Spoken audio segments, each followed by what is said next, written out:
Às vezes no silêncio da noite eu fico gravando vídeos. E aí galera, na verdade essa noite nem tá tão silenciosa, né? E eu nem tô com a voz boa pra gravar, mas dane-se. Eu sou o Littleton, você tá no Littleton Nerd, canal de fala de mangás que ninguém nunca ouviu falar. Vocês já ouviram falar nisso aqui? Astral Project, ou Astral Project, Sob a Luz da Lua? Eu não tinha ouvido falar até eu ler o Old Boy pela primeira vez. Tendo gostado da leitura, eu fui pesquisar outros mangás do mesmo autor, do Garon Tsuchiya, e eu encontrei este aqui. Só que vocês não vão encontrar ele no nome Garon Tsuchiya, vocês vão encontrar ele como Marginal. E aí, lendo a respeito do título, né, e procurando o cara, foi que eu vi que isso aqui é um trabalho dele escrito sob pseudônimo, né? Então é uma história que eu tenho guardado há muitos anos e agora li, né, por conta de ter relido o Old Boy há pouco tempo, achei que era o momento. Então vamos falar sobre isto. O que trata esse Astral Project?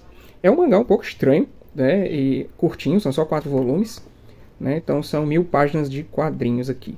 Do que trata? Começa quando um rapaz aqui, o Masahiko, ele recebe a notícia da morte da irmã dele, e aí de repente ele começa a projetar, né, o corpo astral. Então, a morte da irmã dele é uma coisa bem misteriosa, ele não entende, né, como é que ela acabou morrendo assim, né? Tem essa ideia aqui de que será que foi um suicídio e tudo, e mantém um mistério, né? Assim como aconteceu no Old Boy, nós temos um mistériozinho aqui para nos envolver. A arte eu achei um pouco estranha, né? Eu acredito que esses cenários realistas são coisas do Garon Tsuchiya mesmo, né? Aqui no caso do Marginal. Porque o desenhista dos personagens, né, aqui, é o Shuji Takeya, ele não é tão bom quanto o Nobuaki Minegishi do Old Boy, né? O cara lá do Old Boy se garante muito mais. Vocês estão vendo aqui que o boneco é feioso, né? Só que, à medida que passa o mangá, você vai percebendo também uma evolução no traço do cara, né? Desenhando direto e tudo, ele foi melhorando, né? Então, esse rapaz aqui, o Masahiko, ele recebe essa notícia da morte da irmã.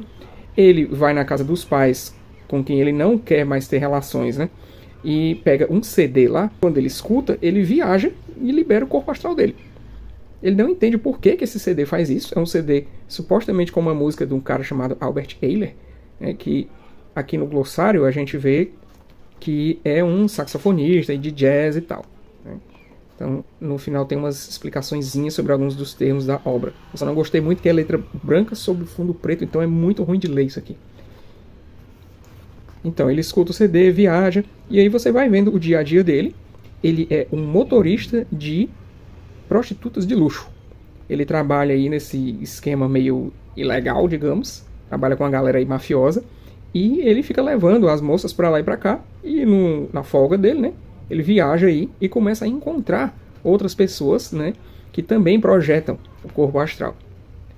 E fica naquela, né, com quem que eu posso conversar, quem que eu posso confiar. Tem uma amiga da irmã dele que fica dando aqui um pouco de dicas pra ele como foram os últimos anos da irmã, né, que ela não vivia mais em casa com eles. E ele fica naquela noia, né, por que minha irmã morreu, o que foi que aconteceu, que mistério é esse, por que esse CD que ela tinha me faz viajar dessa maneira.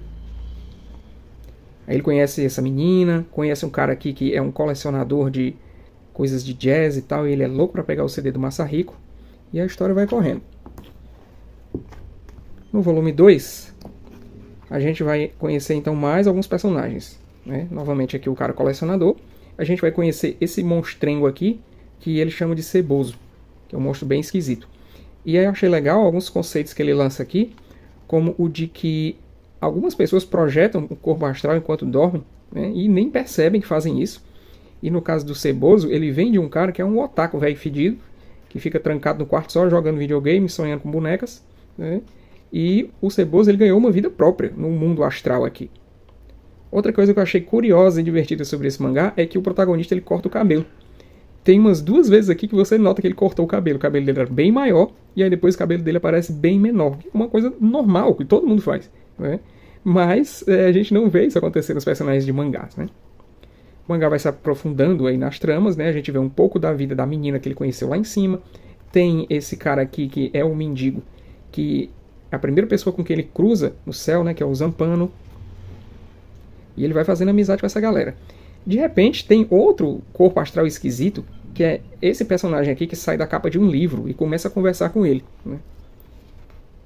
Então é um negócio meio bizarrão, sabe? também depois de um tempo o traço do cara vai mudando até na representação do Zampano, né? Olha aqui que realista. Isso aqui é cenário feito a partir de foto, ou às vezes é descaradamente foto. Então eu imagino que o autor que fornece isso para os artistas. Ah, aparece esse cara aqui também, que é o Sr. Shiga, que ele vai ganhar uma importância aí na história, que o Sr. Shiga conhecia a irmã do Masahiko. Volume 3, o Astral Project. Então ele passa a ter essas conversas, e aí envolve uma agência norte-americana, né, misteriosa aí, envolve o exército norte-americano. O traço do Zampano muda, a pele fica mais clara, o desenho fica menos realista, né? A barba aqui emenda na boca, ó, como se fosse aqueles desenhos mais cartunescos, que antes não era assim. Aí tem um romancezinho também. Então tem investigação, tem morte e tem explicações no final, né? O cara vai explicar aqui por que está acontecendo esses fenômenos com o Masahiko, o que esses americanos querem com o lance da projeção astral, qual é o do CD, né? Por que o CD faz o Masahiko viajar e outras pessoas não. Então eu achei uma obra interessante, resolvi manter na coleção, e achei legal porque aqui no fim também o cara faz tipo um alerta, dizendo que a gente está plugado demais, excesso de estar online, né, o tempo todo, da gente ter uma diversão agora sem limite, né? Você está no computador, você está no celular, você não tem mais hora para parar. Ele diz que não duvida que daqui a uns tempos aconteça casos de gente que morre de exaustão só por estar o tempo todo conectado, o tempo todo jogando, o tempo todo alienado nesse tipo de modernidade que a gente tem hoje, né? Então também é uma espécie de criticazinha. Então tá aí um mangá estranho, diferente, que acredito eu que são os dois únicos trabalhos do Garon Tsuchiya que tem no Brasil. Aqui ele é marginal, certo? Então é isso, um mangá que eu achei interessante, quis trazer para vocês. A gente se encontra aí num próximo vídeo. Valeu, galera!